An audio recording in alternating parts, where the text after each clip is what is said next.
Hello everyone, कैसे हैं आप सब। तो बात करेंगे इस वीडियो में हम एमिजी 2 ब्रिटिश ड्रामा। तो इससे पहले की 2 वीडियोस में हम डिस्कस कर चुके हैं इंपॉर्टेंट क्वेश्चन। फर्स्ट वीडियो में हमने डिस्कस किया था एमिजी 2 के unit number block number 1, 2, 3। After that हमने नेक्स्ट वीडियो में डिस्कस किया था दूसरी वीडियो में 4, 5, 6 जो ब्लॉक्स हैं उनके जितने भी इंपॉर्टेंट क्वेश्चंस बन सकते हैं। And in this video we will discuss block number 7, 8 and 9। Total number of blocks 9 है। तो उनके जितने भी क्वेश्चंस जो रिपीट हुए हैं बार बार एग्जामिनेशन में, उन्हीं क्वेश्चंस को डील करेंगे। Now we have block number 7, murder in the cathedral, and this is written by T S. Eliot. इनका जो क्वेश्चन है, कौन कौन से क्वेश्चन रिपीट करते हैं, ये क्वेश्चंस आपके सामने इसलिए ताकि आप इन क्वेश्चंस को एक बार देख लीजिए। ज़्यादातर 2-3 क्वेश्चंस हैं बहुत ज़्यादा जो रिपीट होते हैं, जो इंपॉर्टेंट है। As I told you earlier कि गेस्ट पेपर आपको as soon as possible I will provide you, जिनमें टॉप 10 क्वेश्चंस आपको मिल जाएंगे। आपने 14 जो अभी एमईजी 14 का पेपर हुआ था आपने देखा होगा, उसमें जितने भी क्वेश्चंस थे वो सभी वही क्वेश्चंस आए थे जितने आपको बताए गए थे। जो मेरी वीडियोस हैं, प्रीवियस वीडियो मेरी होगी, अब मैं झूठ नहीं बोल रही हूँ, आप उस वीडियो को उठाइए जो एक्सपेक्टेड क्वेश्चन और गेस्ट क्वेश्चन पेपर की एक वीडियो थी, उसमें से आप देखेंगे 90% पेपर आपको मिल जाएगा। सो इस तरह से आप पता लगा सकते हैं कि ये वीडियोस आपके लिए कितनी ज़्यादा हेल्पफुल है। क्वेश्चन नंबर 1 है, examine the role of the chorus in the murder in the cathedral. जो कोरस है उसका रोल बताना है। आफ्टर दैट नेक्स्ट क्वेश्चन है, शॉर्ट नोट बताना है Thomas Becket as a martyr. Question number 3 है, comment on the nature of the 4 temptation of Becket's. Becket's की 4 टेम्पटेशन के बारे में लिखना है। Next question we have question number 4, the notion of martyrdom and temptation with reference to the modern time in T.S. Eliot murder in the cathedral। तो इस तरीके से इसमें इलाबोरेट करना है। क्वेश्चन 5 है, examine critically the idea of martyrdom in the Eliot's Murder in the Cathedral. It means कि आप देख रहे हैं बार बार एक ही चीज रिपीट हो रही है। क्या रिपीट हो रही है? Martyrdom in the Eliot's Murder in the cathedral. जो मर्डर हुआ था उसी चीज को यहाँ पे बार बार क्वेश्चन में पूछा जा रहा है। कभी उसी के ऊपर शॉर्ट नोट आ रहा है, कभी कमेंट पूछ रहा है आपसे, कभी डिस्कस हो रहा है। तो उसी चीज पे फोकस करना है, मतलब कि आपको ये वाला क्वेश्चन कंप्लीट करना है। लास्ट क्वेश्चन है हमारे पास, comment on the significance of the 4th temptation of Murder in the Cathedral. 4th temptation के बाद भी आप देखेंगे क्वेश्चन 2 बार रिपीट हुआ है, बस जो इसकी वर्डिंग्स है क्वेश्चन पूछने की उसको चेंज कर दिया गया है, अदरवाइज सेम टॉपिक को 2 बार उठाया गया है एग्जाम में। Now we have block number 8 जिसका नाम है look back in anger, and this was written by John है, ये JOHN, ये गलती से बी लिखा गया, इसे ठीक करेक्ट करेंगे। जॉन एसबॉर्न ने इसको लिखा है। अब इसमें से सबसे इंपॉर्टेंट क्या है ये देखते हैं। Look back in anger present the conflict of post war youth critically comment, कि जो यूथ का एक कह सकते हैं आप कोल्ड वॉर था, एक टाइम पीरियड, एक एरा पे जो कॉन्फ्लिक्ट्स थे उस चीज को रिप्रेजेंट करना है। क्वेश्चन नंबर 2 है इसी का, how do the characters in the look back in anger function as a site of discuss in the class and gender issues। किस तरीके से जेंडर एंड क्लास इश्यूज को ये जो ड्रामा है वो डील करता है। तो क्लास सिस्टम में जब आप दिखाएंगे तो इसमें जो इनके प्रोटोगनिस्ट हैं और जो उनकी वाइफ है उनके बीच में जो एक इकोनॉमिक स्टेटस बना हुआ है दोनों के बीच में, उस चीज़ का डिफरेंस साइड बाय साइड जो जेंडर इश्यूज होते हैं। जैसे कि वुमेन को बिगिनिंग ऑफ द प्ले उसमें दिखाया गया है कि जो उनकी वाइफ है वो आयरनिंग कर रही हैं और जो उनके हस्बैंड है वो न्यूज़पेपर पढ़ रहे हैं। It shows the gender discrimination और जेंडर इश्यूज को अराइज करता है ये जो छोटा सा इवेंट है। अब कुछ स्टूडेंट्स को ये इवेंट समझ नहीं आ रहा होगा क्योंकि उन्होंने अभी इसका समरी वीडियो कंप्लीट नहीं किया है। तो सबसे पहले आप इसकी समरी को कंप्लीट कर लीजिए, उसके बाद ही जब स्टोरी आपके माइंड में चलेगी तब आपको समझ में आएगा कि मैं क्या समझाने की कोशिश कर रही हूँ and what's the question is asking for you. Next question is, critically examine the concept of angry young man with reference to the character of Jimmy in Look Back in Anger। तो Jimmy के character को elaborate करना है। Question number 4 है, gender and class conflict are central to Look Back in Anger, discuss। इसको discuss करना है, मतलब कि जो क्लास कॉन्फ्लिक्ट है और जो जेंडर इशू है ये इसका मेन क्वेश्चन है। What is the significance of the title The Play Look Back in Anger?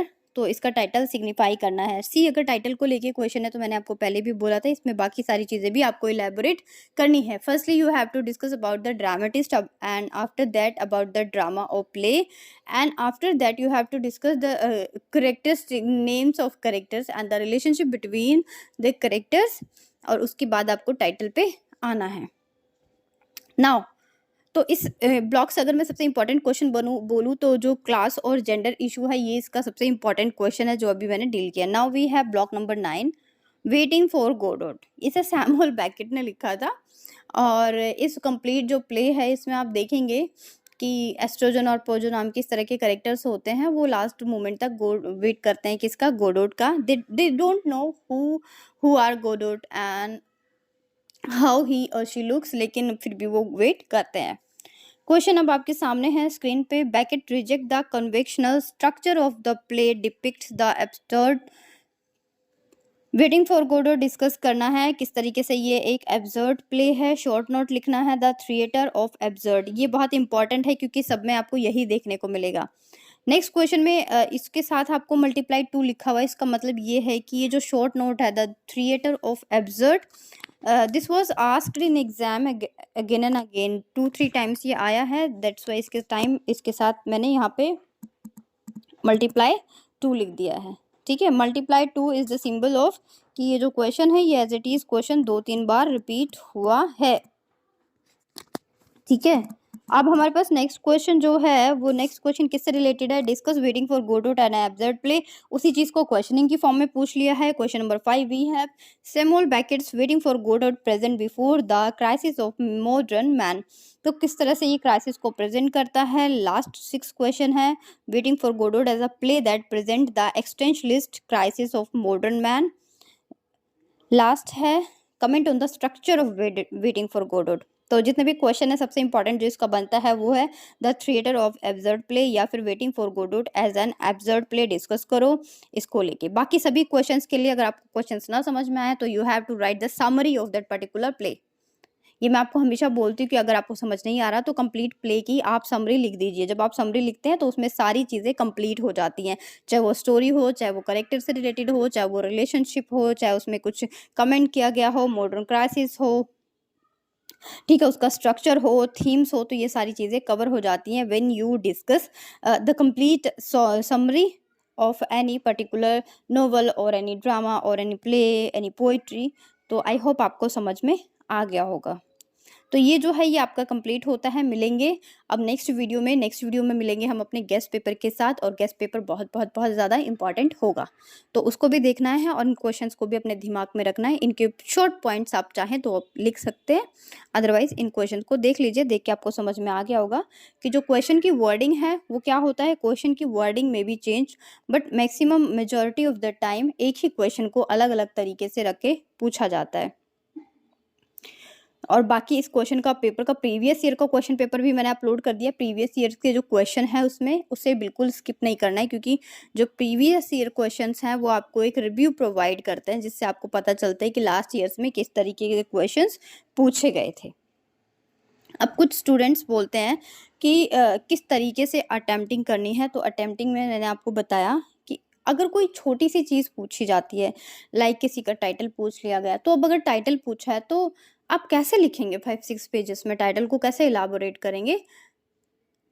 तो इलाबोरेशन का एक ही मीडियम होता है कि उस टाइम पे आपको क्या करना होता है, इलाबोरेशन के साथ साथ बाकी चीज़ों पे फोकस करना होता है। जैसे कि अगर आप पहले थोड़ा सा जो ड्रामेटिस्ट हैं उनके बारे में बताएंगे, जैसे कि एग्जाम्पल के लिए बोलूँ तो waiting for Godot written by Samuel Beckett. तो पहले थोड़ा सा सैमुअल बेकेट के बारे में बताइए, फिर उसके बाद बताइए कि जो ये वेटिंग फॉर गोडोट है इसमें क्या मेन चीज़ है, किस चीज़ को रिफ्लेक्ट किया गया है, क्या इसकी मेन थीम हो सकती है, उसको बताना है। आफ्टर दैट आप बताएंगे जो सैमुअल बेकेट है उन्होंने किस तरीके से इस प्ले को लिखा है, ये एक कॉमिक प्ले है या फिर एक ट्रैजिक प्ले है। ठीक है, तो इस चीज़ को भी यहाँ पे इलाबोरेट करना है, क्योंकि ये ट्रैजिक प्ले तो है नहीं, क्योंकि इसमें ट्रेजेडी होती नहीं है। ट्रैजिक प्ले का अगर एग्जांपल बोलूँ तो आपका जो डॉक्टर फोस्टस है, जिसको क्रिस्टोफर मार्लो जिन्हें लिखा है, वो आपका एक ट्रैजिक प्ले है। तो इस तरीके से कुछ लाइंस, कुछ चीज़ें आपके माइंड में होनी चाहिए, ताकि जब एग्ज़ाम में बैठे हों आप तो आपके साथ ये सब चीज़ें साथ के साथ चलती रहें। अब ये चीज़ कंप्लीट हो गई। बार बार क्वेश्चन आता है कि मैम कितने पेजेस में आंसर को प्रेजेंट करें। As I told you earlier, कई वीडियोस में मैंने आपके साथ डिस्कस किया है, टोटल नंबर ऑफ क्वेश्चंस को टोटल नंबर ऑफ शीट्स में डिवाइड कर लीजिए। एग्जाम्पल के लिए अगर 20 पेजेस की शीट मिलती है, एग्जाम्पल दे रही हूँ मैं, राइट, अगर 20 पेजेस की शीट मिलती है, 5 आंसर्स लिखने हैं, तो आपको हर आंसर 4 पेज का लिखना है। अगर आपको 25 पेजेस की शीट मिलती है तो हर आंसर आपको 5 पेजेस का लिखना है। अगर आपको 30 पेजेस की शीट मिलती है तो हर आंसर आपको 6 पेज का लिखना है। It means total number of sheets को टोटल नंबर ऑफ क्वेश्चंस में डिवाइड करना है। और इस पेपर में भी मैं आपको सजेशन दूंगी कि क्वेश्चन नंबर जो 1 है वो सबसे लास्ट में कीजिए। ठीक है, क्वेश्चन नंबर 1 आप सबसे लास्ट में करेंगे तो आप ही के लिए बेनिफिट रहेगा। टाइम मैनेजमेंट आपका बहुत ज़्यादा इजीली हो जाएगा। टाइम वेस्ट नहीं करेंगे, कुछ चीज़ें जो बहुत इंपॉर्टेंट होती है वही आपके साथ डिस्कस करती हूँ। मिलेंगे नेक्स्ट वीडियो में। आपका एक गेस्ट पेपर जिसके क्वेश्चंस मैं सेलेक्ट कर रही हूँ एनालाइज करके, और जैसे ही मेरा वो सिलेक्शन कंप्लीट होता है आपके साथ शेयर करूँगी। टिल देन पढ़ते रहिए, अपना ध्यान रखिए and good luck for your exam. Thank you.